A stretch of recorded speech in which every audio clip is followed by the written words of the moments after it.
बीड आणि महाराष्ट्रामधील घटना ह्या महाराष्ट्राला शोभणाऱ्या नाही तसं अभिजित पाटलांनी म्हटलंय।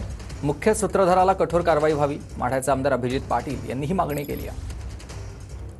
ज्यांनी ही घटना घडवली त्यांचा निषेध करतो आणि या घटनेमध्ये तशीच संतोष देशमुख साहेबांबरोबर जशी सरपंचाची घटना घडली तशीच परभणी दोन्ही घटना ह्या त्या ठिकाणी महाराष्ट्राला न शोभणाऱ्या आहेत आणि याच्यावरती कठोर कारवाई झाली पाहिजे आणि त्याच्या मागे असणारे मुख्य सूत्रधारावर देखील कारवाई व्हावी हीच सर्व विधिमंडळ त्या ठिकाणी सदस्यांची आणि तमाम महाराष्ट्राची इच्छा आहे। तीच आमची देखील भूमिका आहे। सोलापूरच्या पालकमंत्री पदासाठी चंद्रकांत पाटील, जयकुमार गोरे, दत्ता भरणे यांचं नाव चर्चेत आहे।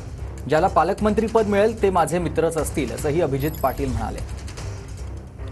एकीकडे जयकुमार गोरे, चंद्रकांत दादा आणि दुसरीकडे जे आहेत ते दत्ता मामा भरणे यांची नावं सोलापूर जिल्ह्याचे पालकमंत्री म्हणून येऊ लागले।